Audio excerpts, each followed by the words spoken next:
Karena memang itu tadi kriterianya tidak ada, transparansinya tidak ada, tahu-tahu keluar aja perpresnya. Yang kan itu bentuknya perpres ya, daftar proyek strategis nasional itu. Tiba-tiba keluar, loh kok nambah nih, ada PIK, ada BSD. Kaget juga kita, karena proses itu tertutup. Nah jadi kalau pertanyaannya apakah ini melanggar hukum atau tidak, jelas melanggar hukum. Ini juga satu titik penting. Kalau kemudian ini gagal kita perjuangkan, bukan tidak mungkin ini akan berimbas kepada isu-isu yang lain dengan kegagalan-kegagalan yang lain. Mari kita buat ini berhasil. Kemarin kalau Garuda Biru bisa berhasil, saya yakin Garuda Hitam juga harus berhasil. Kalau perlu sampai tumbang. Coba bayangkan seorang wakil presiden kampungnya mau digusur, rakyatnya dia diam. Berarti siapa yang di atasnya? Kan clear sekali itu. Kampungnya Ma'ruf Amin, Tanara itu, saya kemarin ke sana, itu ditawar hanya Rp30.000 per meter. Sawah tambak, itu kampungnya Ma'ruf Amin. Bapak dan Ibu bisa bayangkan sebangsa dan setanah air, kampung wakil presiden tidak bisa berteriak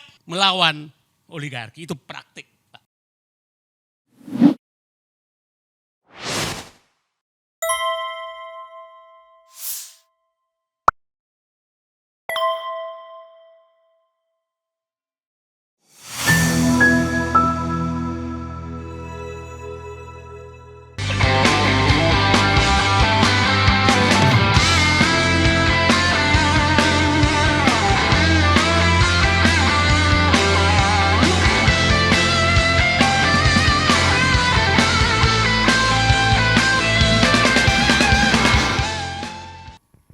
Terima kasih Mas Hersu.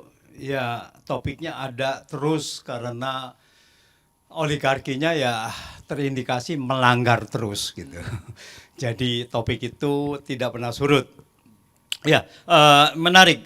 Ini mengenai PSN. Jadi saya langsung aja Mas Hersu. Ini karena banyak pembicara juga. Jadi kalau kita lihat proyek strategis nasional, kita belum bicara mengenai proyek swastanya. Proyek strategis nasional itu kapan dimulainya proyek strategis nasional? Itu pada tahun awal 2016 dimulai dengan Perpres nomor 3 2016 dan di situ tentang proyek strategis nasional dan di list ada 215 proyek strategis nasional. Dasar hukumnya hanya peraturan presiden. Jadi, nah nanti Ibu Bivitri yang bisa melihatnya, Perpres ini tanpa ada dasar hukum, tanpa ada undang-undang, cuman dia merujuk pasal 4 ayat 1 Undang-Undang Dasar bahwa presiden memegang kekuasaan pemerintahan. Jadi seolah-olah diterjemahkan bahwa presiden boleh berbuat seenaknya. Jadi boleh berbuat menentukan PSN dan sebagainya. Jadi seolah-olah pasal 4 ayat 1 menunjukkan bahwa diterjemahkannya sebagai presiden boleh berbuat tirani. Nah ini pertama, ada 215. Tapi kalau kita lihat proyek-proyek itu masih demi kepentingan nasional. Meskipun ada proyek tol yang ada juga yang diindikan oleh swasta gitu. Tetapi masih kepentingan nasional. Ada proyek bendungan dan sebagainya. Yang mayoritas adalah proyek-proyek dari pemerintah. Nah, kemudian mulai ini tidak ada dasar hukumnya. Lalu proyek ini, proyek strategis nasional mulai mengalami distorsi. Pertama adalah distorsi di tambang-tambang di mana pada saat itu nikel mau dibesarkan. Untuk mengusir penduduk setempat untuk menjalankan bahwa proyek ini bisa berjalan lancar, maka diberikan status PSN. Oleh apa? Oleh Perpres. Disitulah terjadi pengusiran dan disitulah mulai proyek swasta masuk sebagai proyek PSN. Dan rakyatnya diam. Ketika di Wawoni ya, yang nikel salah satu yang terbesar itu, semua diam. Jadi rakyat diam saja. Jadi penduduk setempat dibiarkan ini sendiri berjuang sendiri, lalu kemudian pasti kalah, aparat turun, pasti itu kalah. Kemudian mungkin masih ingat ya yang lebih dekat dari kita, yaitu Desa Wadas. Nah, di mana bahwa di situ ada bendungan, lalu katanya mau diambil batu itu dari Desa Wadas untuk bendungan di Desa Wadas. Padahal katanya di situ adalah nilai ekonomisnya sangat besar sekali, yaitu marmer dan sebagainya gitu. Di situ dijadikan langsung proyek langsung PSN. Orangnya apa? Terusir. Jadi untuk kepentingan swasta, masyarakat setempat ini diusir. Itu Desa Wadas. Setelah Desa Wadas, banyak nikel-nikel tapi kita nggak dengar karena ada di Indonesia Timur. Lalu kemudian terjadilah PSN di Pulau Rempang. Untuk pabrik kaca, swasta pabrik kaca, bahkan swastanya adalah asing lagi ya, melalui perusahaan Indonesia gitu. Jadi ada investor asing gitu, investor dari China mau di Desa Wadas. 17.000 hektar pulau yang ada pulau burunya di situ, ada hutan buru dan sebagainya, mau dibebaskan. Penduduknya diusir, tidak boleh ada yang tinggal di situ, direlokasi. Tetapi perlawanan Rempang itu sangat luar biasa. Nah, ini pembelajaran dari kita. Kalau masyarakat bersatu melawan, maka bisa berhasil untuk menunda proyek ini. Meskipun pada saat itu dibilangnya ditunda proyek Pulau Rempang ini. Karena apa? Penunjukan PSN itu cuma 1 bulan, Mas Hersu. Dari Bahlil Erlangga atau yang ke China, MOU, kemudian 1 bulan kemudian Menko Erlangga lalu mengatakan ini adalah proyek strategis nasional, Eco Smart City atau apapun namanya. Hanya 1 bulan, bos. Luar biasa.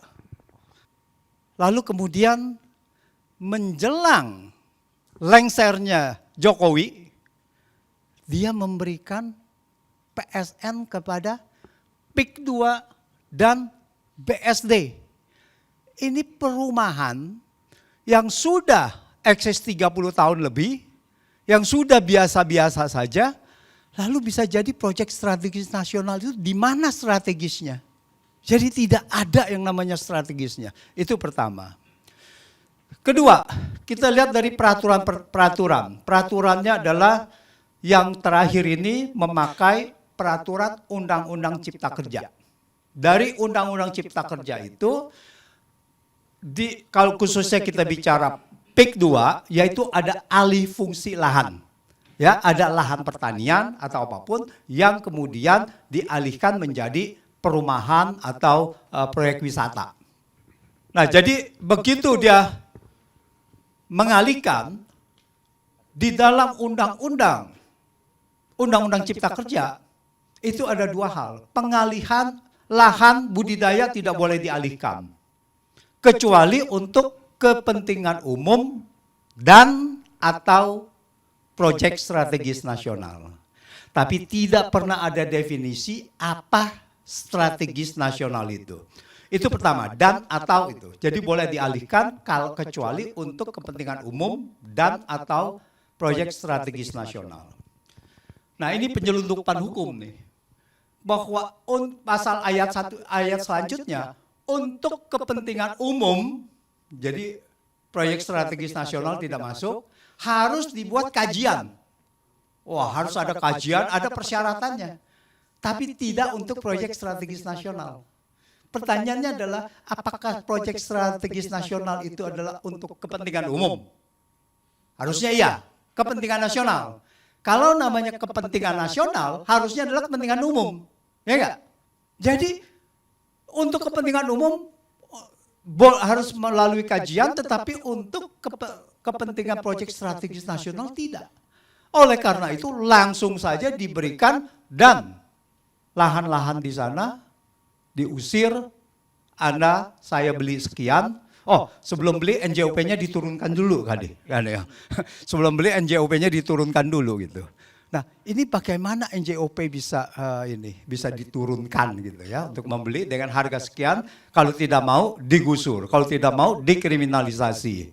Nah, kemudian kita dengar bahwa Said Didu membela kepentingan masyarakat, beredar luas, lalu dipanggil polisi dan sampai sekarang kalau nggak salah ditersangkakan. Ya. Penyidikan ya. Oke, belum tersangka. Oke, maaf. Soal kalau udah penyidikan tinggal soal waktu kan gitu. Nah, tinggal soal waktu, kalau rakyat melawan ya tidak jadi juga gitu. Tinggal tergantung dari apakah rakyat ada untuk membela kepentingan masyarakat luas. Nah, itu. Jadi proyek strategis nasional ini digunakan untuk mengusir masyarakat setempat demi menjalankan proyek-proyek yang diinginkan untuk kepentingan sekelompok orang. Awalnya adalah untuk kepentingan umum, jalan tol, bendungan, jalan infrastruktur sarana dan prasarana dan sebagainya. Awalnya masih lumayan bagus meskipun melanggar peraturan perundang-undangan. Nah, yang terakhir, bahwa apakah kalau proyek strategis nasional, anggap saja bahwa dia mengikuti peraturan perundang-undangan, apakah boleh mengusir rakyat begitu? Pasal 28 H Undang-Undang Dasar ayat 4 itu mengatakan bahwa setiap orang berhak untuk memiliki barang pribadi, dan kepemilikan itu tidak boleh direbut oleh siapapun dengan sewenang-wenang. Oleh siapapun tidak boleh direbut. Jadi kalau saya ada lahan di situ lalu saya tidak mau jual, itu bagaimana?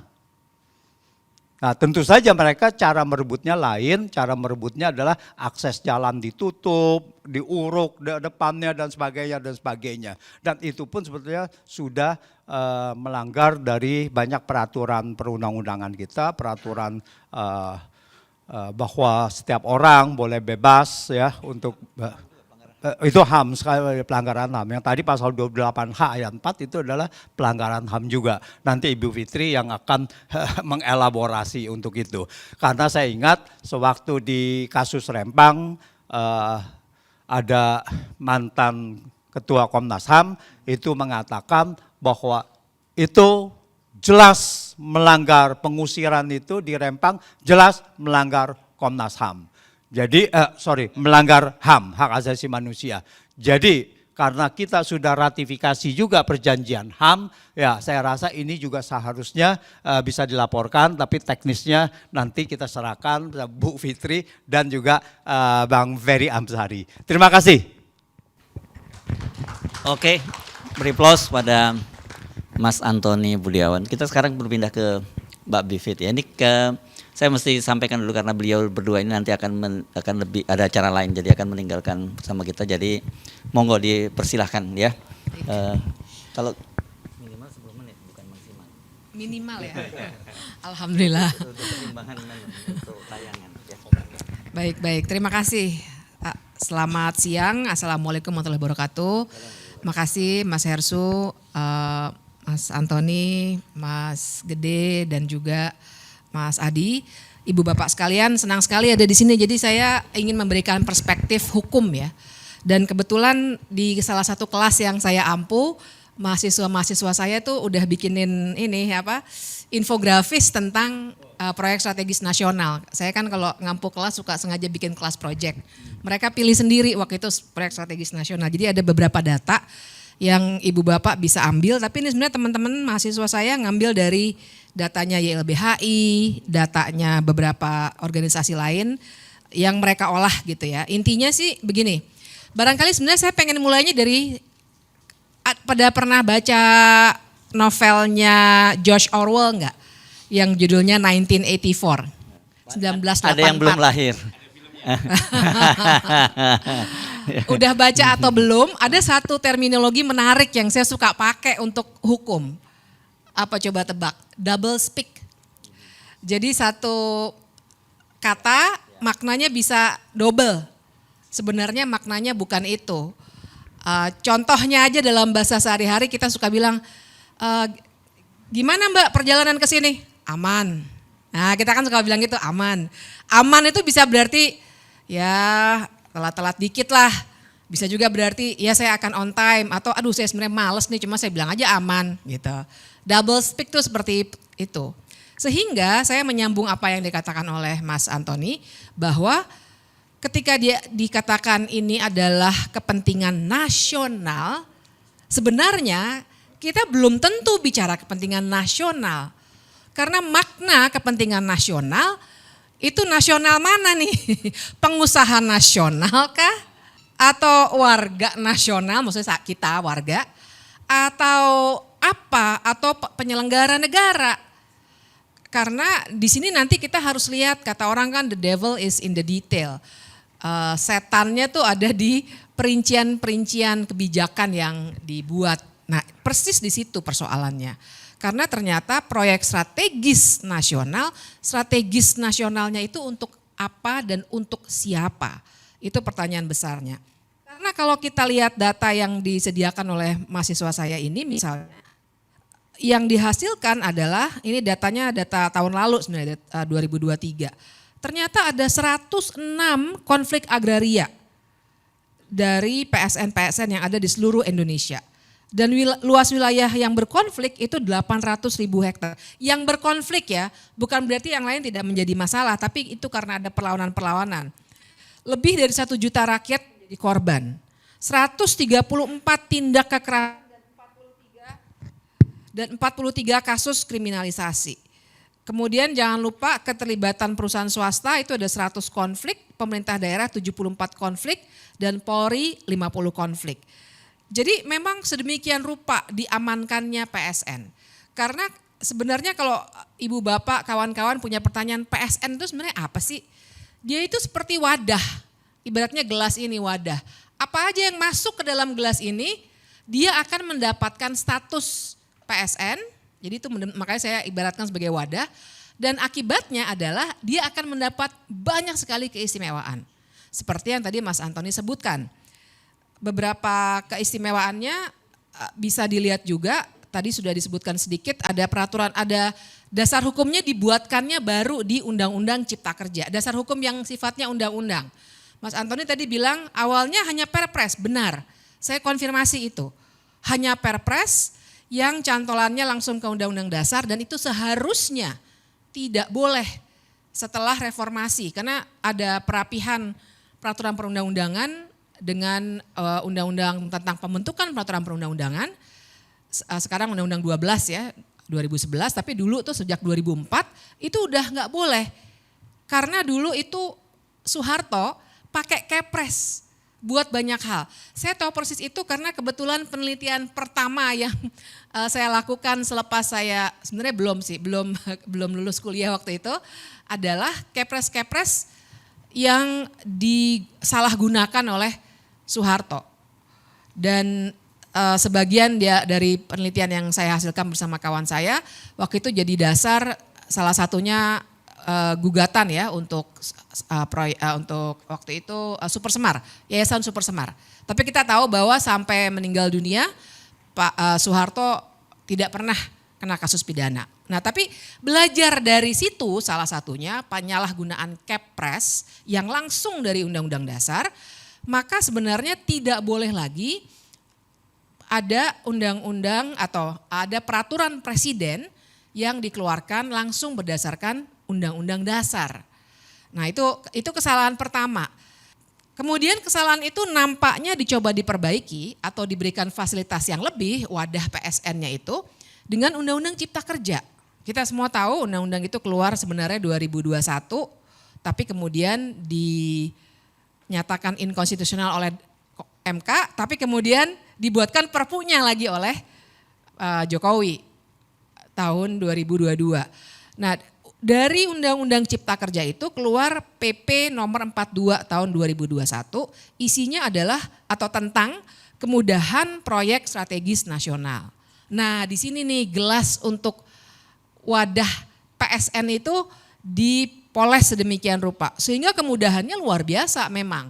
Mulai dari izin, kemudian ada pengadaan tanah untuk kepentingan umum, itu ada perpresnya juga Ibu Bapak, bahkan kemudian dibuatkan yang khusus untuk PSN atau di bawah Undang-Undang Cipta Kerja dipermudah lagi, sehingga akhirnya akan sangat mudah mulai dari fasilitas pembiayaan, perizinan, pengadaan tanah untuk kepentingan umum, tuh double speak lagi kan, kepentingan umum yang mana nih, kemudian beberapa perizinan lainnya lah, karena kita tahu untuk memulai suatu proyek kita akan berbicara soal dokumen yang luar biasa banyak begitu ya. Dan jangan lupa kita berbicara di sini bukan sekedar bahkan bukan hanya Wadas atau Rempang, tapi kita berbicara soal mulai dari sirkuit Mandalika, Bendungan Bulango Ulu, Gorontalo, tol Padang Pekanbaru, kawasan ekonomi khusus Gresik, PLTA Pinrang, banyak sekali daftarnya. Kalau di Google sebenarnya bakal ketemu langsung semuanya.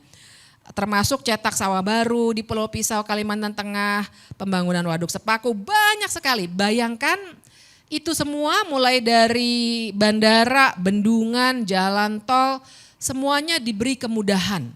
Mulai dari perizinan sampai pengadaan tanah atas nama kepentingan umum. Jadi itu kesalahan yang luar biasa besar karena akhirnya karena dapat kemudahan atas nama PSN dilakukanlah pelanggaran-pelanggaran HAM seperti yang tadi Mas Antoni katakan. Jadi atas nama PSN kalau lihat kasus di Pulau Rempang itu misalnya diusirlah masyarakat adat yang sebenarnya sudah tinggal di situ sejak nenek moyang mereka, bahkan sejak Republik Indonesia belum menjadi Republik Indonesia, diambil tanahnya atas nama PSN dan kemudian kalau mereka menolak dan akhirnya terjadi konfrontasi dengan aparat keamanan, akhirnya digunakanlah gas air mata secara berlebih-lebihan. Kalau waktu itu Ibu Bapak ingat sampai anak-anak kecil di sekolah-sekolahan itu sakit matanya, pingsan dan lain sebagainya. Apakah itu pelanggaran HAM? Iya, karena penggunaan gas air mata secara berlebihan dan menyakiti orang lain, apalagi anak-anak, itu merupakan pelanggaran hak asasi manusia yang harusnya diusut lebih lanjut begitu. Nah, jadi itu situasi yang terjadi. Dan kalau begini, mungkin ada pertanyaan juga, kenapa sih perlu ada PSN? Dan kenapa baru pas zamannya Jokowi aja mulai 2016 itu ada PSN? Saya kira kita semua tidak anti total pada pembangunan. Tapi masalahnya adalah bagaimana pembangunan itu dilaksanakan. Nah PSN itu adalah konstruksi hukum, yang tadi saya ibaratkan dengan gelas ini, wadah, konstruksi hukum yang dibuatkan untuk memberikan keistimewaan. Nah masalahnya adalah siapa yang bisa masuk ke dalam wadah ini itu tidak jelas prosedurnya.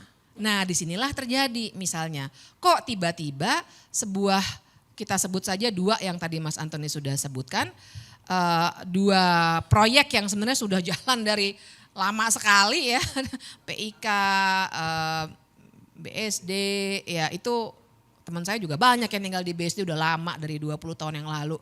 Tapi kenapa baru masuk sekarang? Karena proses kapan suatu proyek itu masuk atau keluar, nggak ada yang keluar sih sejauh ini ya. Semuanya masuk aja, orang dikasih kemudahan, siapa yang nggak mau. Jadi siapa yang masukin, apa kriterianya, dan bagaimana tolok ukurnya suatu proyek bisa masuk ke dalam wadah yang namanya PSN itu tidak jelas. Disinilah terjadi yang namanya benturan kepentingan. Jadi di sini kita bisa bicarakan tuh kalau kata orang-orang anti korupsi ini yang namanya state capture corruption. Sering juga kita pakai istilah ada conflict of interest. Tapi yang lebih gamblang untuk menunjukkan networknya atau jaringannya adalah kata yang tadi kata Mas Hersu, Mas Antoni sering banget nulis soal itu, yaitu oligarki. Karena justru cara bekerja oligarki adalah mereka akan masuk menggunakan lembaga-lembaga negara formal untuk membuat kebijakan-kebijakan yang menguntungkan bisnis mereka. Itulah oligarki. Kan di level untuk dengan pengusahanya namanya oligarki. Di level tengahnya di mana partai politik bekerja untuk kepentingan pemodal itu yang kita bisa namakan kartel politik. Dan itulah yang sebenarnya terjadi ketika akhirnya oligarki ibaratnya tuh dengan benturan kepentingan yang luar biasa, bahkan juga banyak sekali dan di antara pejabat kita yang sebenarnya punya bisnis atau paling tidak malah diberikan bisnis sebagai komisaris lah, sebagai pemegang saham lah, sengaja untuk tujuan itu. Karena dengan sendirinya ketika menentukan proyek yang ini masuk ya ke wadah proyek strategis nasional, tentu saja akan ada perundingan-perundingan yang sifatnya nggak bisa kita ukur secara hukum. Karena memang itu tadi kriterianya tidak ada, transparansinya tidak ada, tahu-tahu keluar aja perpresnya. Atau perpresnya, yang kan itu bentuknya perpres ya, daftar proyek strategis nasional itu. Tiba-tiba keluar, loh kok nambah nih, ada PIK, ada BSD, kaget juga kita. Karena proses itu tertutup. Nah jadi kalau pertanyaannya apakah ini melanggar hukum atau tidak, jelas melanggar hukum. Karena saya juga mau ingatkan, kita kenal terminologi good governance sebagai sebuah subjek kajian. Tapi pun di dalam undang-undang kita, Undang-Undang Republik Indonesia nih, ada yang namanya Undang-Undang tentang Administrasi Pemerintahan. Yang isinya ada namanya asas-asas umum pemerintahan yang baik, AUPB kami sering bilangnya. Nah di situ harusnya ketat. Ketika membuat kebijakan baru misalnya, tidak boleh dibuat tanpa ketelitian, tidak boleh dibuat tanpa adanya partisipasi, kemudian tidak boleh ada benturan kepentingan, dan lain sebagainya. Itu ada, kalau teman-teman mau lihat buka aja Undang-Undang Administrasi Pemerintahan kalau saya nggak salah pasal 10. Tapi saya mau bilang ini bukan sekedar obrolan warung kopi, memang secara hukum di dalam undang-undang kita ada aturan mainnya. Salah satunya tadi AUPB, tapi lebih dari itu ketika ada pelanggaran-pelanggaran pengambil alihan tanah dengan kekerasan, terus orang yang mempertahankan tanah dilempari gas air mata atau dihadap-hadapkan dengan aparat kepolisian ataupun tentara, itu juga sudah melanggar hak asasi manusia. Jadi luar biasa, mudorotnya tuh daripada manfaatnya sangat-sangat luar biasa timpangnya.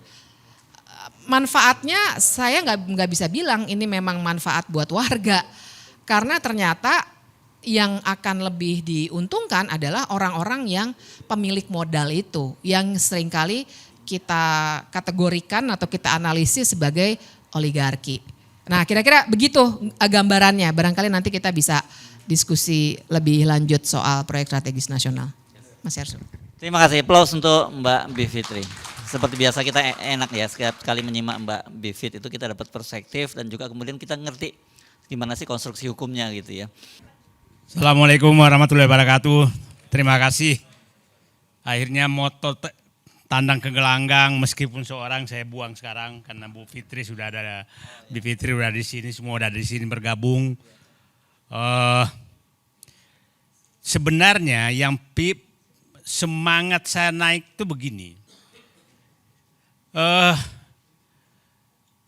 Tanggal 6 Agustus, ini saya bicara apa di balik ini semua, ini baru saya membuka. 6 Agustus, saya ketemu seseorang yang saya tahu posisinya adalah penghubung politik antara oligarki dengan penguasa, dengan pengusaha yang mengendalikan kekuasaan dengan kekuasaan. Apa ceritanya ke saya? Dia kasih tahu semua skenario bagaimana Mulyono mau mengambil partai. Tanggal 6 Agustus.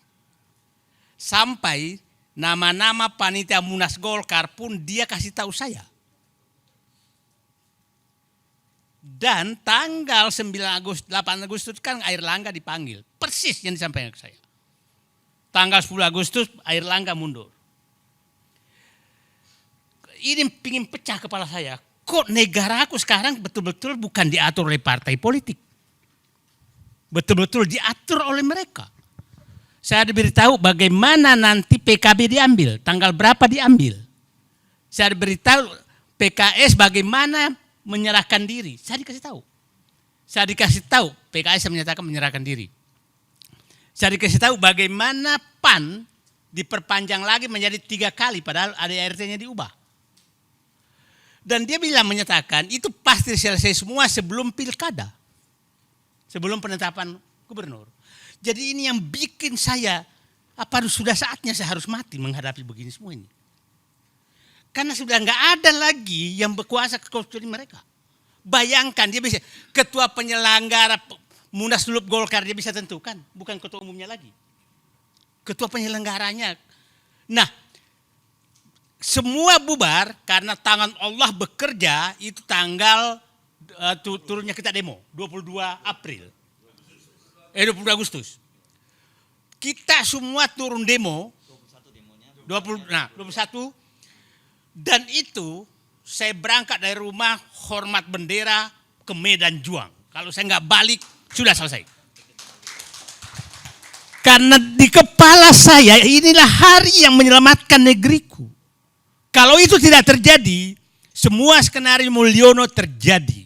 Maka apa yang terjadi? Prabowo menjadi boneka Mulyono. Itu yang terjadi.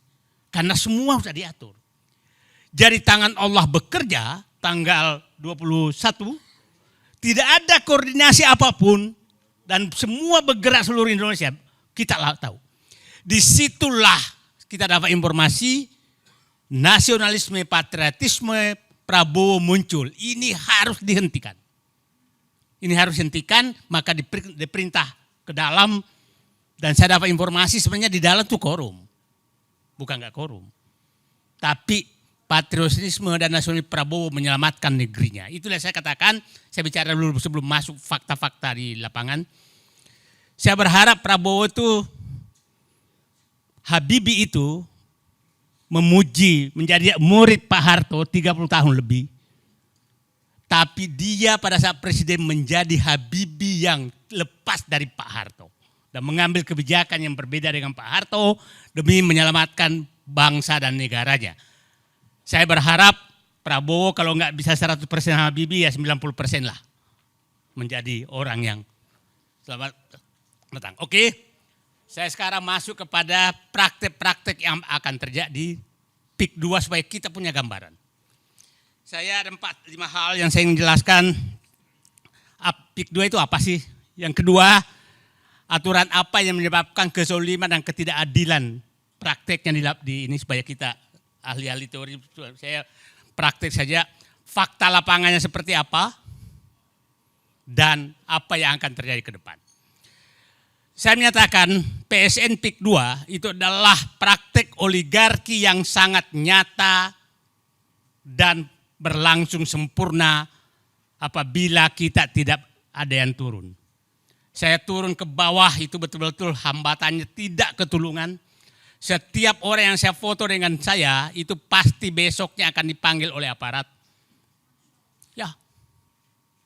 Jadi saya turun, nah kemarin saya turun lagi naik motor, saya ditelepon orang, Pak, saya minta Bapak jangan turun, Bapak lagi diincar.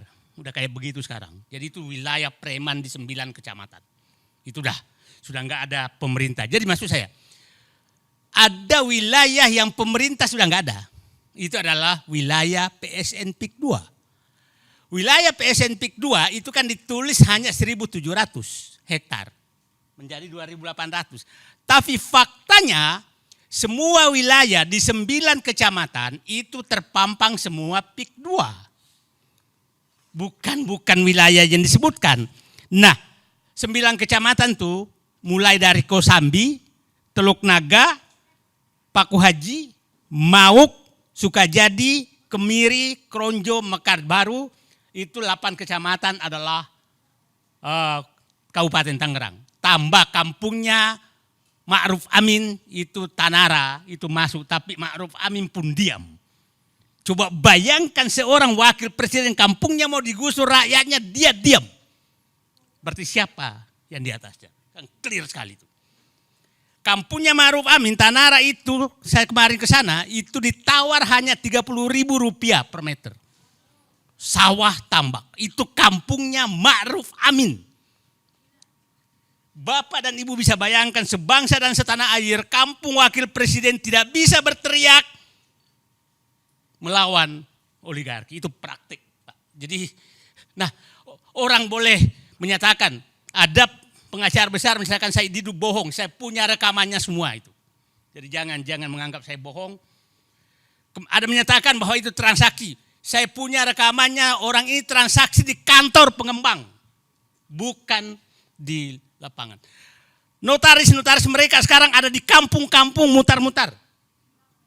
Ya, notaris diturunkan ke kampung-kampung dengan menawar tanah. Tanah sekarang di Keronjo itu 52.000 rupiah, 2.000 rupiah untuk ke desa, 10.000 rupiah untuk maklar. 40. Bapak makan es krim di Pik 2, 100.000 rupiah. Sekali makan es krim 2 meter tanah. Kurang zolim apa kita? Menangis saya. Itu fakta. Nah, inilah praktek oligarki yang paling sempurna dan tertutup.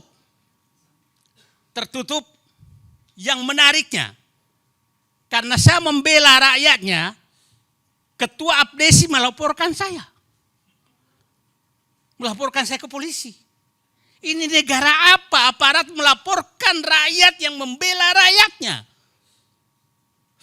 Ini negaraku. Bapak saya perintis kemerdekaan, mendidik saya melihat perjuangan dia, negaraku begini. Nah, aturan apa sih yang menyebabkan Pak Amsari mereka? Saya Bapak ahli teori saya nanti kita kaji. Satu yang dilakukan itu adalah dia menetapkan wilayah itu sebagai lokasi yang seakan-akan hanya pengembang Pik 2 yang boleh beli. Itu oleh Pemda. Oke? Akhirnya tidak boleh ada transaksi apapun kecuali dengan mereka. Yang kedua dilakukan adalah izin jual beli. Tidak boleh ada jual beli di lokasi 9 kecamatan itu kecuali kepada pengembang. Lurah, desa, camat, tidak boleh ada transaksi apapun. BPN tidak boleh ada transaksi apapun. Mekanisme pembebasannya aneh. Ini masuk PSN, biasanya kalau pembebasan pemerintah kan ada mana panitia penetapan harga. Panitia 8, panitia 9 namanya dulu. Ini tidak ada. Yang menentukan adalah aparat desa yang mendatangi dan bersama preman mendatangi rakyat. Nah, yang menariknya adalah, mohon maaf aja, ini semua di bawah, tidak ada yang berani apapun. Nah, ini ada tadi saya dapat berita, kepala desa sudah mau ditangkap karena jual tanah. Ada lagi daerah Kohot sekarang sudah mau ditangkap. Ini memang pelakunya adalah Abdesi, kemungkinan marah. Karena begini, saya datang ke lokasi, tahu-tahu ada kantor pembebasan lahan PT Kukuh Mandiri. Didukung oleh Abdesi Kabupaten Tangerang. Loh, kok ada begini? Gitu kan? Terus saya ke lokasi Pik 2, PT Kukuh Mandiri. Oh, berarti Kukuh Mandiri ada Pik 2. Ya kan? Nah, sangat aneh. Sangat aneh. Nah, puncaknya adalah PSN. Puncak aturan yang dibikin. Ingat, PSN diumumkan 2 hari setelah pengumuman MK tentang kemenangan Presiden Prabowo. 2 hari. Dan kita sangat bisa menduga bahwa pelaku daripada ini adalah yang reklamasi gagal, yang ibu kota negara pelakunya juga sama, ini juga sama. Artinya kelihatannya setelah gagal di reklamasi Pantai Utara, dia pindah ke IKN Zong juga, maka dibayarlah dengan PSN Pik 2. Nah, kenapa sih mereka menunggu PSN? Coba kalau PSN itu kan ada 6 fasilitas yang akan diberikan. Satu adalah kemudahan perizinan. Itu faktanya terjadi. Yang kedua kemudahan pembiayaan. artinya bisa minjam. Yang ketiga ada jaminan resiko termasuk resiko politik. Kan gila ini.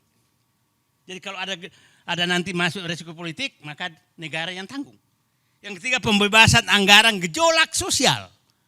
Jadi kalau ada gejolak sosial maka negara harus menyiapkan anggaran untuk mungkin juga anggaran untuk melaporkan Said Didu juga dibiayai negara kali ini. Kita nggak tahu. Nah, yang kelima adalah kemudahan penyelesaian masalah hukum di kemudian hari. Yang ketujuh tax holiday dan bebasan pajak-pajak lainnya. Itu yang terjadi. Nah, diseberangkan ke swasta. Sekarang saya masuk ke fakta lapangan. Yang terjadi pemaksaan penjualan. Pemaksaan penjualan bagaimana caranya? Fakta teman-teman Pak Samsir, ini saya berharap bapak-bapak punya waktu nanti kita ke sana hanya 2 jam dari sini untuk melihat faktanya. Gimana orang tidak menjual? Kan begini, di sana tuh kalau Anda akan menjual dia selalu menyatakan kami tidak mau membeli kalau bapak nggak mau. Iya, tapi kamu dikepung. Saya punya tanah di sana yang sering pakai. Saya tapi 30 tahun lalu udah punya. Sawah saya itu nggak bisa lagi saya garap karena irigasinya sudah ditutup oleh mereka. Itu tanah Said Didu. Orang-orang lain semua menghadapi hal seperti itu. Pemaksaan penjualan. Terus mau dijual kemana? Saya akan tradisikan tidak boleh ada jual beli kecuali kepada pengembang. Nah akhirnya berapapun, luas berapapun maka harus dijual ke mereka. Nah faktanya juga yang bertahan dulu ada di wilayah mana laporannya harganya masih tinggi, tahu-tahu sudah dikepung dipaksa menjual dengan murah karena nggak ada jalan lagi banjir dan lain-lain. Nah itu yang pertama. Yang kedua pemaksaan harga. Tidak ada namanya tuh harga berapa, maunya 50.000. Kalau nggak mau ya nggak, nanti ditimbun aja. Nah sekarang sudah mulai terjadi penimbunan tanpa, saya kemarin baru turun setahun lalu sudah dikasih uang muka karena terpaksa sudah lebih setahun sudah ditimbun tapi belum dibayar-bayar. Banyak yang terjadi dengan harga 50.000 loh Pak, bukan harga. Coba bayangkan Pak masa tanah segitu di pinggir jalan loh Pak, pinggir jalan raya tuh 50.000.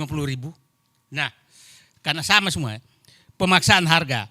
Yang ketiga itu pemecah belah keluarga. Ada beberapa keluarga, apalagi yang punya keluarga ASN, maka pasti ditekan ASN-nya. Supaya mempengaruhi keluarganya untuk menjual. Ada saya tahu kepala dinas di Tangerang, Kabupaten Kerang, itu dikasih pilihan. Betapa pemaksaan seperti itu. Ada kemarin itu masuk, disuruh saling melapor keluarganya. Habis itu masuk penjara, terpaksa dia jual tanahnya. Ini pecah belah antar keluarga di bawah. Nah itu terjadi. Kemudian kalau keterlibatan aparat itu sangat nyata. Nggak ada tempat sama sekali untuk mengadu. Kalau saya ke lokasi, tahu ada motor ngiung nggak jelas tuh. Itu benar-benar wilayah yang sudah tidak ada pemerintah. Saya pikir Bapak-bapak dan Ibu menyaksikan bagaimana laut dipagar. Adakah angkatan laut teriak? Adakah kepala desa teriak? Adakah camat teriak? Adakah tentara teriak bahwa laut tidak boleh dipagar? Enggak ada. Ini fakta bahwa wilayah ini sudah tidak ada negara. Itu fakta. Kan udah viral di mana-mana tuh. Pagar laut dipagar sekian kilometer enggak ada tuh yang teriak. Nah, ini kalau ini terjadi, saya katakan tadi, wilayah ini terbentang di 9 kecamatan dan saya perkirakan luasnya sampai 100.000 hektar. Perkiraan saya. Luas Singapura 73.000 hektar loh. DKI Jakarta 63.000 hektar.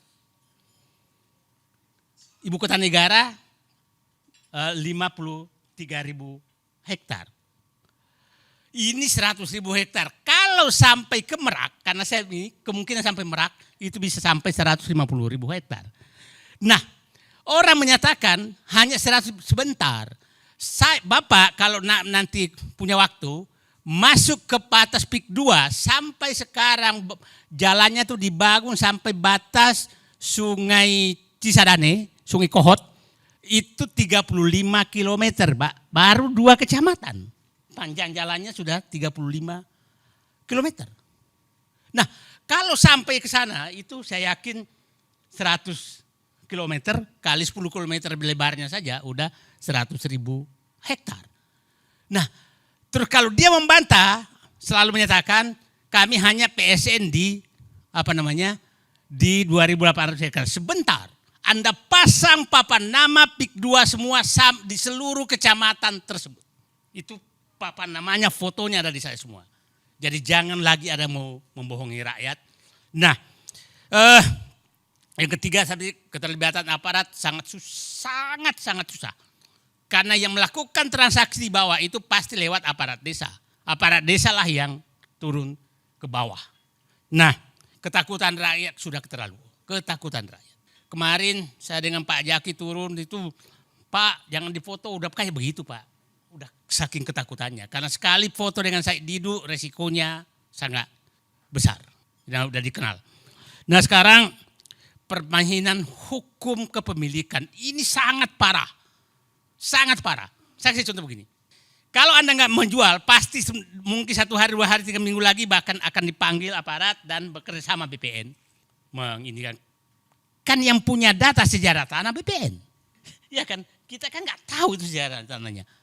Nah, kalau udah kayak begitu, 2 kemungkinan, Bapak kehilangan atau mau negosiasi. Oke. Dan tidak sedikit warga, ada keluar di media itu, tanahnya umpamanya 30 hektar. Tahu-tahu hanya menjual 10 hektar. Maka 20 hektar dipersoalkan untuk dipaksa dijual juga dengan harga yang lebih rendah. Itu terjadi. Tapi di sana banyak toko besar yang punya tanah luas. Tapi tidak pernah ribut.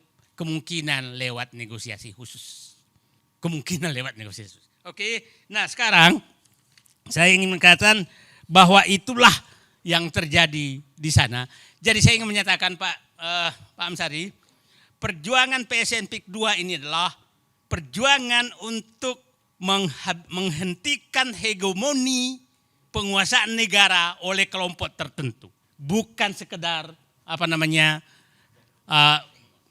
bukan sekedar bahwa memang kita harus membela rakyat. Yang kedua adalah kita menghentikan agar tidak terjadi negara dalam negara. Yang ketiga, kita tidak mau ada enklave yang dikuasai oleh, mohon maaf, siapa tahu Sarah, etnis tertentu yang sangat eksklusif. Itu kita nggak mau. Negara ini bukan negara seperti itu. Jadi pada kesempatan ini saya hanya menghimbau kepada Presiden terpilih, gunakanlah patriotismemu, gunakanlah nasionalismemu, gunakanlah jiwa kerakyatanmu, jiwa keadilanmu untuk satu, menghentikan semua PSN yang ditujukan untuk swasta. Itu satu. Dimanapun. Yang kedua, hentikan bahwa ada wilayah eksklusif di negeri ini. Itu tidak boleh ada wilayah eksklusif. Kenapa? Eksklusif di negeri ini bahaya sekali. Negara ini sangat bahaya. Nah, kita tahu tetangganya PIK 1, PIK 2 itu sangat eksklusif. Nanti kalau ini 100.000 eksklusif, maka mungkin akan dibentuk pemerintahan istimewa. Kita nggak tahu. Politik bisa dibayar. Nah, ya udah wilayah semua begitu. Nah, terakhir saya ingin menggugah kepada pengembang, berhentilah tolim. Saya punya hitungan gini Pak Amsari. Mereka menjual tanah yang dekat laut itu 36 juta per meter. Yang dekat laut, dekat sungai. Yang di tengah-tengah 21 juta per meter. Kalau saya rata-rata berarti harga jual 25 juta per meter. Saya bilang begini, belilah tanah rakyat 1 juta. Oke. Sogoklah pemerintah, politisi, aparat 1,5 juta per meter, berarti 15 miliar per hektar. Saya singkat nyogok. Berarti lebih tinggi sogoknya dari harga tanah kan. 2,5 juta per meter ongkosnya. Biaya pematangan lahan 2,5 juta juga deh, 5 juta. Oke, 5 juta kali 1,4 karena ada fasilitas sosial 40%. Maka saya perkirakan berarti 6,5 juta rupiah biaya tanah. Saya masukkan bunga bank 50%, maka kosnya kira-kira 1 meter itu, karena itu 9 juta rupiah. 9 juta rupiah. Anda jual 25 juta rupiah, berarti Anda masih untung 16 juta. Kurang biadab apa kalian mau membeli tanah rakyat 50 ribu? Anda masih bisa untung. Saya izinkan lo nyogok Pak. Bayangkan Muhammad Said Didu mengizinkan menyogok. Nah tapi di mana? Itu kan hitungannya sederhana. Karena saya tahu harga tanah. Saya katakan ke mereka, kalau Anda sudah beli tanah rakyat 1 juta rupiah per meter, maka Said Didu berdiri di depan membela Anda. Tapi kalau Anda zolim membeli tanah rakyat dengan 50 ribu rupiah, maka kita, bukan Said Didu berhadapan, seluruh rakyat Indonesia akan berhadapan dengan Anda terhadap kezaliman Anda yang didukung oleh pemerintah lewat PSN. Itu saya pikir ulasannya. Terima kasih. Assalamualaikum warahmatullahi wabarakatuh.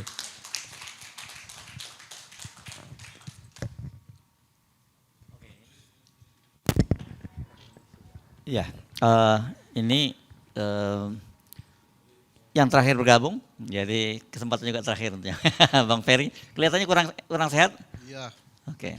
Mudah-mudahan diberikan kesehatan dengan silaturahmi menjadi lebih sehat. Amin. Ya. Terima kasih Mas Hersu, Prof. Antoni Budiawan. Oh, diminta pindah ke sini supaya blocking kameranya enak. Oh, Bisa ya? Oke. Kenapa nih?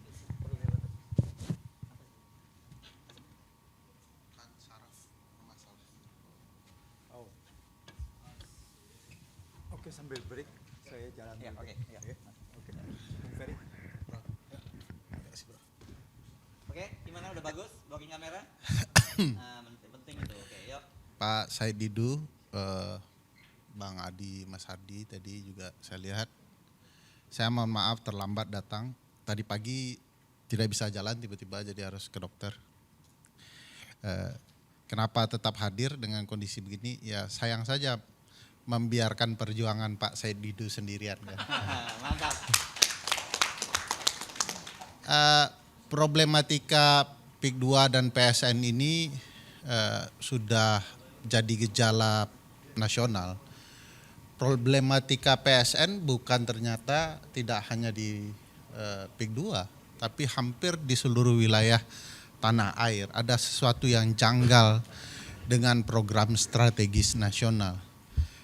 Strategis bagi negara, tapi tak strategis bagi warga negara. Itu problematikanya. Salah satu kecacatan besar dari program strategis nasional ini, kalau kita mau sigi dari perspektif Undang-Undang Dasar, yang saya sadar betul Mbak Bibip pasti mengurai hal yang sama.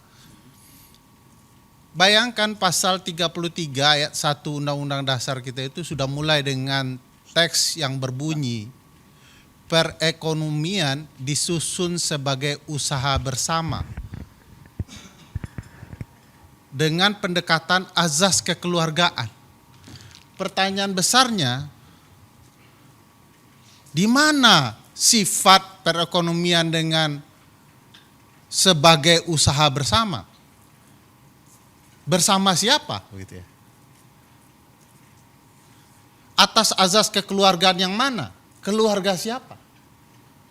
Keluarga Pak Said Didu yang ada di wilayah tanah beliau atau keluarga Pak Mulyono kan?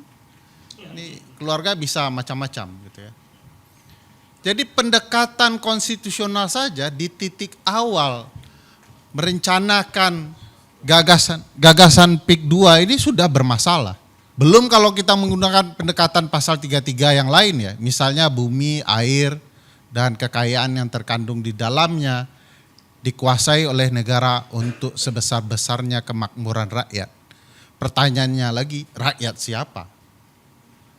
Rakyat yang mana? apakah rakyat yang disebutkan oleh Pak Said Didu menguasai perekonomian kita? Atau rakyat yang kemudian secara politik telah menyumbang ratusan miliar dana untuk kepentingan politik kelompok tertentu? Maksud dibentuknya pasal ini adalah seluruh rakyat Indonesia. Bagi saya, kalau kemudian program strategis nasional itu tidak strategis bagi seluruh rakyat Indonesia, maka dia bukanlah sesuatu yang konstitusional. Dia pasti inkonstitusional. Nanti tadi sempat diceritakan soal bagaimana laut dibatasi, diberi pagar. Nanti kalau cerita soal pasal 28H, ya, soal betapa lingkungan hidup harus baik, jadi tempat tinggal yang baik bagi seluruh warga negara Indonesia, ini juga jadi masalah. Belum lagi kalau kita bicara pasal-pasal hak. Pasal-pasal hak, pasal 28 jenisnya banyak sekali di Undang-Undang Dasar itu memberikan jaminan. Tidak hanya untuk sekedar setiap orang, tetapi juga jaminan bagi setiap warga negara. Bayangkan pilihan kalimatnya, setiap warga negara berhak untuk hidup. Nah, kalau tanah-tanah bisnis itu kemudian diperuntukkan untuk segelintir orang, sudah pasti ini tindakan-tindakan yang melanggar hak orang, hak setiap warga negara. Pertanyaan besarnya, kok bisa negara mengabaikan konstitusinya? Kok bisa pemerintahan tidak baca Undang-Undang Dasar dan kemudian menentang Undang-Undang Dasar itu? Saya punya keyakinan bahwa Undang-Undang Dasar itu adalah sesuatu yang embodied, ada di diri orang. Orang tahu kebutuhannya dan pasti itu dibicarakan di Undang-Undang Dasar. Lalu kenapa tidak ada kesadaran pemerintahan? Ya sederhana, pemerintahannya punya kepentingan yang lain. Ya daripada membela Pak Said Didu, lebih bagus yang membela saya di bisnis pemilu kemarin. Imbal jasanya jelas gitu ya. Peduli apa dengan Pak Said Didu dan seluruh warga negara Indonesia? Kalaulah perspektif seperti itu ada di kepala, maka seluruh kebijakan bernegara pasti bertentangan dengan Undang-Undang Dasar. Pasti. Bayangkan berapa banyak warga negara yang jual beli tanahnya tidak berimbang, tidak patut, ada dampak lingkungan hidup yang rusak. Lembaga negara mana saja yang kemudian bicara? Bang Adi, saya tidak melihat teman-teman Komnas HAM nyaring bicara soal ini. Saya tidak lihat ada yang bicara soal kebutuhan lingkungan hidup, Kementerian KLH misalnya, teriak soal potensi bahaya lingkungan hidupnya. Kita tidak melihat ya, sesuatu yang kemudian potensi mengganggu hajat hidup orang banyak, kemudian dipertanyakan bersama-sama. Jadi kita termasuk bersyukur ya, ada orang-orang seperti Pak Said Didu yang berteriak nyaring, menyadarkan kita bersama, agar kemudian hak-hak bersama diperjuangkan. Walaupun mungkin sebentar lagi beliau akan dipenjara. Nggak apa-apa Pak. Dalam perjuangan itu pilihannya menang atau dipenjara, nggak apa-apa. Saya yakin Pak Said Didu tidak sendirian. Memenjarakan Pak Said Didu itu berarti memenjarakan ratusan, mungkin jutaan orang.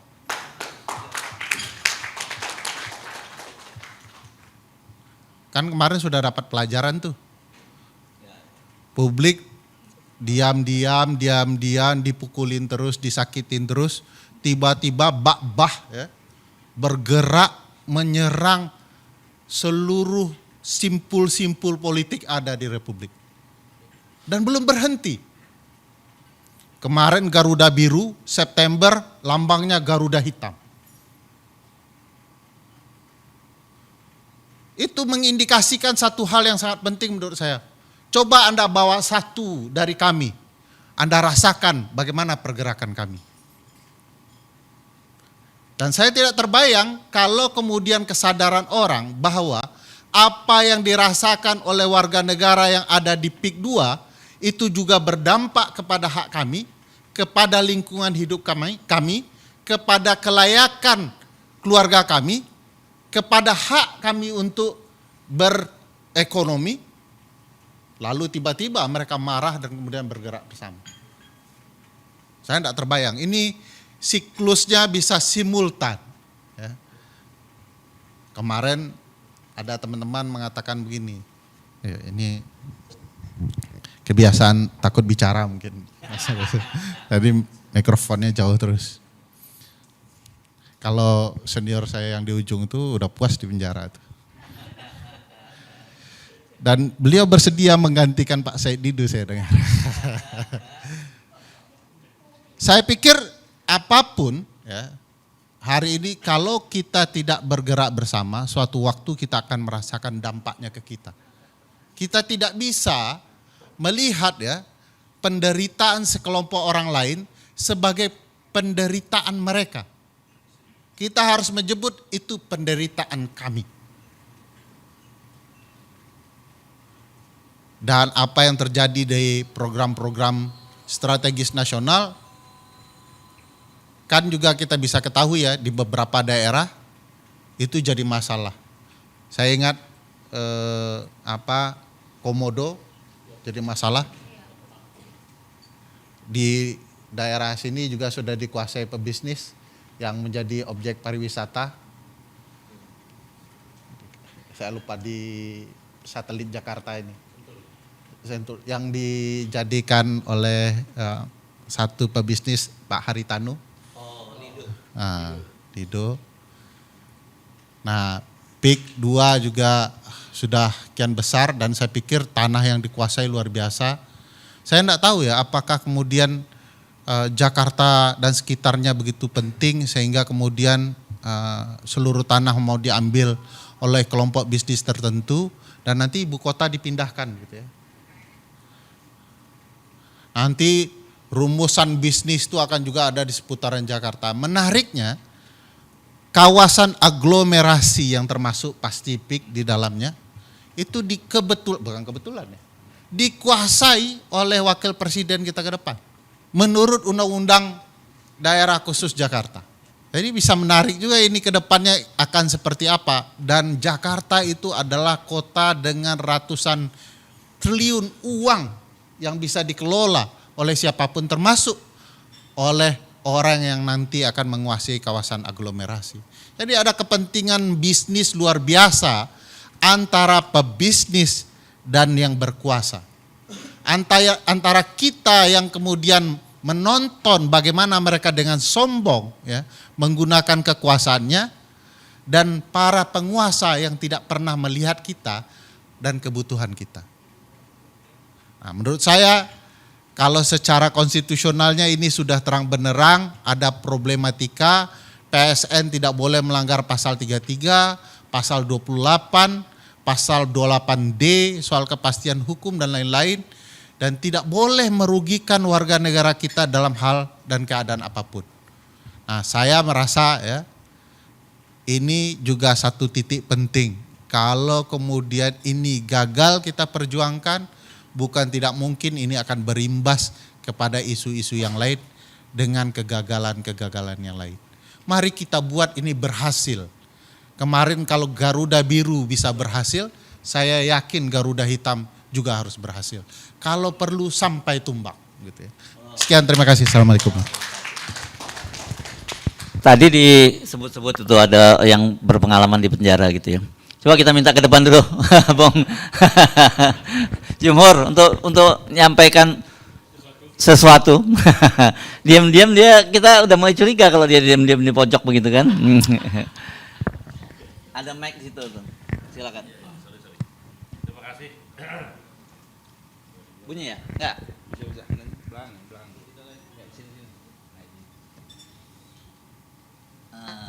Tes. Terima kasih. Assalamualaikum warahmatullahi wabarakatuh.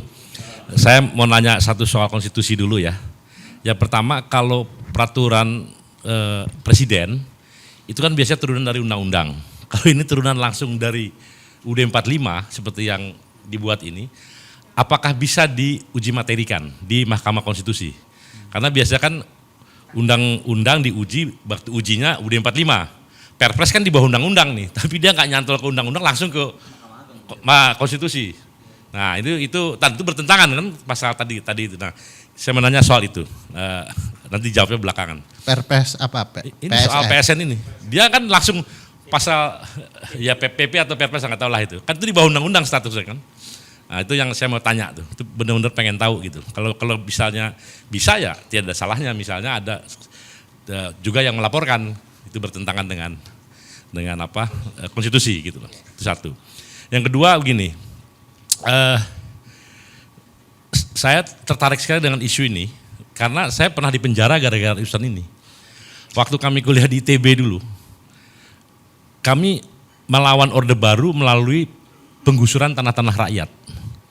Jadi ada Badega, ada Kedung Ombo, ada Cimacan, Pulau Panggung di Lampung.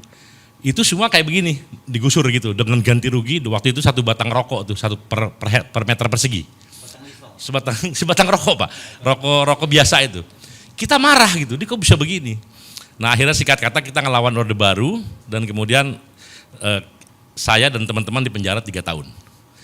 Nah sekarang ini berulang lagi gitu loh, berulang lagi. Waktu itu saya masih kuliah di ITB waktu itu. Mungkin kalau ada teman-teman mahasiswa nanti bisa mempelajari gerakan mahasiswa pada waktu itu. Sekarang muncul lagi dan saya mendalami lagi soal Max Havelaar yang kebetulan di Banten juga nih, di Lebak. Dulu itu dianggap penindasan Pak, tanam paksa hanya karena rakyat disuruh ngambil 20% lahannya untuk ditanami yang diatur pemerintah. Dan itu kemudian katakanlah dijual kepada pemerintah, kemudian itu ada bupati ya yang kemudian menyalahgunakan sebagian, akhirnya terjadi proses eksploitasi kepada petani. Itu zaman kolonial, tahun 1860-an. Nah sekarang bukan lagi desain, bukan 20% Pak, ini 100% hilang gitu loh. Tanah orang ini hilang di zaman Pak Said ya, ini hilang sama sekali. Jadi karena itu memang ini nggak masuk akal. Saya jadi wake up call saya, memang ini harus ada perlawanan, nggak ada lagi selain perlawanan. Dan perlawanan pertama, saya usulkan forum ini menobatkan Said Didu sebagai Indonesian Edward Douwes-Dekker. Jadi Indonesian Multatuli. Karena yang satu di Lebak di Banten, ini juga di Banten juga. Nah, jadi kita panggil Pak itu Multatuli itu Pak, pejuang tuh Pak. Kalau dalam perspektif perjuang kemanusiaan. Nah, Multatuli Didu lah. Nah, jadi itu kita angkat dia sebagai, karena dia juga sendiri. Nah, cuman bedanya dulu medianya nulis novel, namanya Max Havelaar. Nah, sekarang dia cuap-cuap di YouTube. Nah, dan itu membangunkan kita semua. Setuju semua ya? Jadi Indonesian Douwes-Dekker adalah Said Didu, atau pejuang kemanusiaan untuk masyarakat Banten adalah Said Didu. Kira-kira begitu. Said Multatuli Didu. Nah, kita kokohkan dalam forum ini. Setuju ya? Tepuk tangan dulu Pak Said Didu nih, ya. Nah, jadi sejatinya politik itu harusnya ini yang diomongin. Sejatinya politik kan yang ngomongin soal-soal kayak gini harusnya. Jadi kita nggak boleh dilupakan pilpres, pilkada dan apa, tapi kemudian lupa hal-hal yang begitu penting. Jadi menurut saya mudah-mudahan saya bisa terlibat, Pak Said ya, bisa terlibat. Hah? Bisa ya? Ya alhamdulillah kalau pasti bisa, dan saya teman-teman di gerakan petani soal reforma agraria dan sebagainya, termasuk kaum buruh Pak. Kaum buruh juga sudah ada komunikasi yang cukup intensif bahwa cara-cara seperti ini adalah harus dilawan. Dan mudah-mudahan insya Allah ada keberhasilan. Terima kasih. Wassalamualaikum warahmatullahi wabarakatuh. Iya, kalau pengujian peraturan di bawah undang-undang, PP, Perpres dan lain-lain itu, Permen, Perda, ya bawanya ke Mahkamah Agung. Kayak Kaisang kemarin ya, yang putusan 23 itu. Kenapa ke Mahkamah Agung? Itu perintah Undang-Undang Dasar. Cuman kalau ke Mahkamah Agung itu yang meningkat itu iman kita, Bang Jumhur.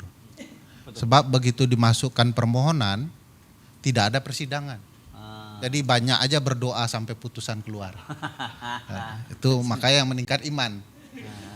Jadi lebih banyak teman-teman menyarankan ke Mahkamah Konstitusi, walaupun hasilnya belum tentu juga baik, tapi pertarungannya terbuka. Jadi kalau problemnya ada di PP dan Perpres, pasti ada sangkutannya dengan undang-undang. Pasti ada. Saya yang jamin, Bang. Walaupun undang PP-nya tidak diperintahkan, dia PP dan Perpres itu bisa berdasarkan kewenangan. Nanti pasti ada undang-undang yang menyantolnya. Bagaimana supaya PP dan Perpres itu bisa mati dengan sendirinya? Ubah pemaknaan yang ada di undang-undang melalui pengujian terhadap undang-undang dasar di Mahkamah Konstitusi. Sehingga kalau kemudian pemaknaannya dibuat pasti sesuai dengan kepentingan konstitusi, maka peraturan yang ada di bawahnya juga akan berimbas dengan sendirinya. Jadi biasanya kami melakukan begitu, jadi tidak kemudian bergantung kepada Mahkamah Agung. Bukan tidak bisa ke Mahkamah Agung, tapi terlalu sunyi. Sunyi dalam artian kita nggak bisa tahu apa-apa di Mahkamah Agung itu. Jadi walaupun udah jelas ditafsirkan berbeda ada. Ya banyak sekali. Umur ya. Udah jelas kan. Sudah jelas 40 bisa diturunkan kan begitu ya. Nah itu makanya sebagian dari kami selalu berupaya ke Mahkamah Konstitusi walaupun belum tentu menang. Tapi publik bisa mengetahui apa yang sedang terjadi dan cara berpikir hakim bisa dilihat. Di Mahkamah Agung begitu salinan petikan putusan keluar, belum tentu putusannya keluar. Kita tidak tahu apa argumentasi hakim sesungguhnya, lama sekali. Jadi ke Mahkamah Konstitusi menurut saya jadi pilihan. Nanti kita bisa bacakan kira-kira nyantolnya di undang-undang mana. Kan bisa dikejar ya kalau PSN itu ternyata merugikan lingkungan, kita hajar di undang-undang yang terkait dengan lingkungan hidup. Kalau kemudian ada birokrasi administrasi pemerintahan yang bermasalah, di undang-undang PSN itu kita arahkan kepada pengujian undang-undang administrasi pemerintahan gitu ya. Jadi bisa ke sana nantinya. Jadi harus dibaca dulu yang Bang Jumhur maksudkan PP atau Perpresnya seperti apa. Nah, nanti kita akan arahkan ke undang-undang yang mana. Saya pikir itu. Terima kasih. Oke, terima kasih sekalian konsultasi hukumnya ini ya. Gratis lagi. Iya, gratis. Untuk perjuangan. Oke, tidak terasa kita sampai di ujung perjumpaan kita kali ini. Saya tahu sebenarnya masih banyak nggak puas, tapi lebih baik kita nggak perpanjang di forum ini. Nanti bisa mingle saja, langsung ngobrol di antara kita kalau ada yang perlu hal-hal yang ditanyakan ya. Kalau kita terus dilanjutkan ini akan sangat panjang. Sekali lagi terima kasih atas kehadiran Anda semua, dan paling penting buat kita itu terus menjaga semangat dan jangan pernah berhenti ya. Jangan pernah berhenti mencintai Indonesia ini. Jangan pernah berlelah untuk berjuang demi kebaikan bangsa Indonesia sampai iblis-iblis yang tadi dipaksa keluar dari surga itu hengkang dari Nusantara ini. Saya Irsfun Arif, sampai jumpa lagi. Assalamualaikum warahmatullahi wabarakatuh. Baik, saya tutup dengan puisi ya. Silakan puisi lagi. Dinasti. Barang siapa membangun dinasti menggunakan perangkat demokrasi, maka dia wajib dinista. Dinasti adalah panggung sirkus. Dinasti adalah panggung sirkus, sedang alat negara hanya sekumpulan badut. Jumpalitan di hadapan yang dipertuan, yang pandai menjilat bisa cepat naik pangkat. Tapi kepada rakyat mereka jahat, memamerkan semua tabiat buruk yang dimiliki manusia. Bohong, korupsi, adigang, adigung bikin rakyat bingung. Predator bagi keadilan, demokrasi, dan kesejahteraan rakyat. Dinasti adalah kotoran kediktatoran. Sedangkan diktator hanya sibuk bebaskan dirinya sendiri, membangun kemewahan bagi keturunannya, tapi tak pernah peduli pada nasib rakyatnya. Membangun jalan bebas hambatan, tapi kebebasan berpikir dihalang-halangi. Membangun kereta cepat, tapi pemerintahan berjalan mundur. Itu sebabnya kenapa dinasti wajib dinista. Atas nama demokrasi, mari kita bergandeng tangan, ngepung embrio dinasti, agar gagal lahir di bumi pertiwi. Terima kasih. Wassalamualaikum warahmatullahi wabarakatuh.